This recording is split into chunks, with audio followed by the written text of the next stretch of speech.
Okay, so with this video, I'm going to go through the expectations for week 3, assignment 3, and I'll talk about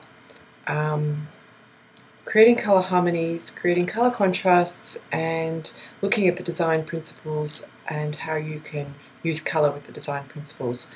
So I think in all will be, I'll do 3 different videos for each of those. So this video is going to be about creating the color harmonies. Now, the 2 color harmonies that you need to use for this assignment are the split complementary harmony and the complementary harmony. So we'll start with the complementary harmony and then move on to the split complementary harmony. Now, in Illustrator, the best way to find the complementary or the split complementary harmony is to use the edit color option dialog box. So to find that, the best thing to do is to just have your color and color guide palettes open, and you can see mine are over here. And we'll just go ahead and start creating some palettes. But the first thing we need to do is to get our color harmonies. So starting with the starting with the complementary harmony, I'm just going to choose a color choose the HSB scale. So we want it to be fully saturated, so my saturation and brightness levels are going to be up at 100%. And then I'm going to go ahead and choose a hue with this scale here, and I might choose this nice blue color, something like that. And to get the complement, to find what the complement of that blue is, it's very easy in using the color guide. I can just click on this down arrow here, and all of the color harmonies, the color harmony rules, are already made for me. So I can just click on this, on the complementary harmony rule there, and you'll see that the complement of that blue automatically comes up, and here it is as orange. So I'm just going to click on my second swatch there and make that the complement of the blue. Now note that the Illustrator uses the traditional color harmonies, and I think that that's the best one for you to use for this assignment too, because that's how Illustrator organizes its color. And it's because most people still think about the complement of blue being orange and not yellow, which is the RGB complement. It's a little bit complicated, but I think for the time being we'll just stick to what Illustrator does, because that's how you'll be creating your color harmonies here. Okay, now say I decide I don't really want to have blue and orange as my complementary pair. It's very easy for me to change those around without worrying too much about going through that same process again. So I just want to show you that method. So select the 2 colors, and then click on the Recolor Artwork swatch in the bottom of the Color Guide palette. Make sure the Recolor Art checkbox down here is checked, and click on Edit, and you'll find that you can just move the main circle here, which is the one with the dark black outline, around the wheel, and your complementary pair will automatically change and update as you're moving this around. Oops. So this is a really handy feature in Illustrator. And I think I'll take advantage of this and choose 2 different colors. And I think I'll choose these 2 colors.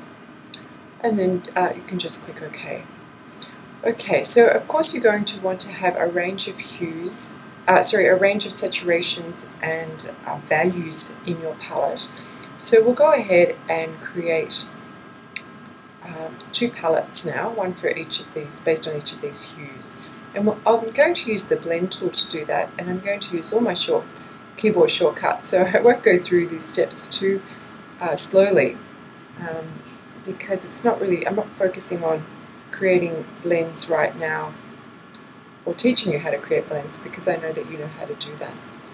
So I think that we can have, let's say around 7 hues in the, 7 steps in each of the blends. So here is a blend of the pure colour to white, and now I'm going to create a blend of the pure colour to black for my shades. And now I'm going to create a blend of the pure colour to a grey of a similar value to the one that I have, although it doesn't have to be the same value, it's not that important. So you know, I might even make it a little darker just so I'm getting a nice variety of tones there. But I could also do a second one if I wanted to. No, it's not really important. But sometimes having a nice range of hues is a good way to go.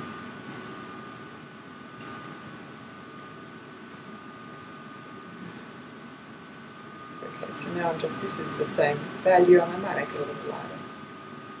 So now I'm getting a range of high key and low key. I'm going to put this one up here because, actually I duplicated it, because now I've got some high key tones up here and low key tones down here. Now I'm going to do the same with this particular hue, the other part of our complement. So I'll just do it in the same way.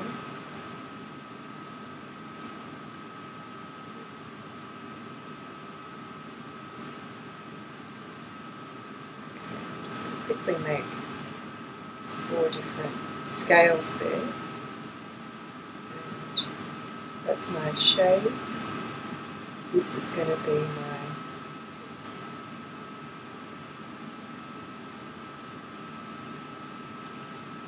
grey, and I might make this one a light grey. So I'll arrange there. Okay, once again I'm going to just move this scale up top so I can group my scales according to value. Shades down here, or mid to low key tones here, and mid to high key tones here. So now you have a complete palette of colours for the first part of the assignment, and complementary pair, and we've got a nice range of saturations and values and shades in each of those colours. Now, of course, to create a just move that down here. To create the split complementary pair, you do the very similar process. So squares for the split complementary pair. So with my green active, I just need to click on the split complementary palette here, and you can see I get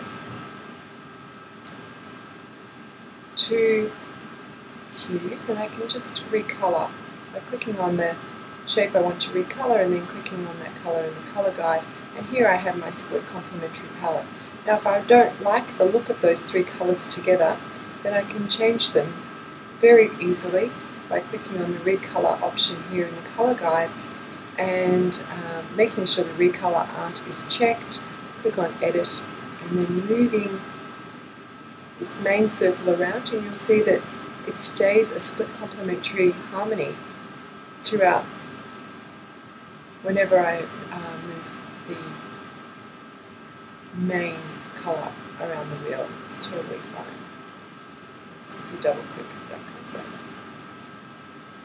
So I might go with something a little bit different and maybe stick with this combination here. And of course then you're going to want to have a palette for each of those 3 colours, just as we did with the complementary hues.